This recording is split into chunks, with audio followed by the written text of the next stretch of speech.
جب حضور نے عالم برزخ کا مشاہدہ کیا تو حضور کی نظر ایک ایسی قوم پر پڑی جن کے سر وزنی پتھروں سے کچلے جا رہے تھے۔ اس لرزہ خیز منظر کو جب حضور نے دیکھا تو حضور نے جبریل سے پوچھا یہ کون لوگ ہیں؟ تو جبریل علیہ السلام نے عرض کیا حضور یہ آپ کی امت کے وہ لوگ ہیں جو نماز میں سستی کرتے تھے۔ یہاں بے نمازیوں کی بات نہیں، یہاں نمازیوں کی بات ہے۔ بے نمازیوں کے لیے بہت ساری وعیدیں ہیں۔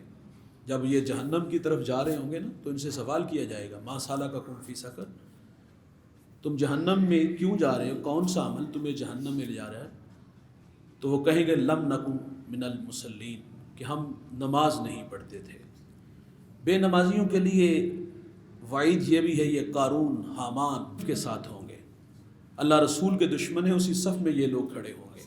قیامت کے دن میرا اللہ فرمائے گا سجدہ کرو، لیکن اس دن بے نمازی بھی چاہے گا، لیکن باوجود چاہنے کے سجدہ نہیں ہوگا، کمرے یوں اکڑ جائیں گی۔ ارشاد فرمایا کہ بے نمازی کی عمر سے برکت اٹھا لی جائے گی، ان کے چہرے سے نور کھینچ لیا جائے گا، ان کا عمل بھی قبول نہیں ہوگا۔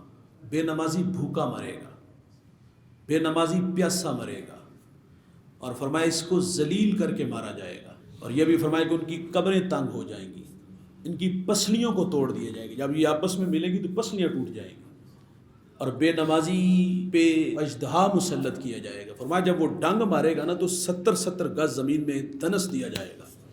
بے نمازی کا حساب سختی سے لیا جائے گا، اللہ کے عذاب کا مستحق ٹھہرے گا۔ بہت ساری وعیدیں ہیں، لیکن یہاں نمازیوں کی بات ہے۔ اللہ قرآن میں فرماتا ہے فویل للمصلین، خرابی ہے نمازیوں کے لیے، الذین ھم عن صلاتہم ساہون، یہ اپنی نمازوں سے بھولے ہوئے ہیں۔ حضرت سعد بن وقاص نے حضور سے عرض کیا کہ اس سے مراد کیا ہے؟ فرمایا اس سے مراد جو نماز کو اس کے مقررہ وقت پہ نہیں پڑھتے۔ میرے نبی سے سوال کیا، حضرت عمر رضی اللہ عنہ سے روایت ہے کہ اسلام میں سب سے زیادہ محبوب عمل کون سا ہے؟ تو حضور فرماتے ہیں وقت پہ نماز ادا کرنا۔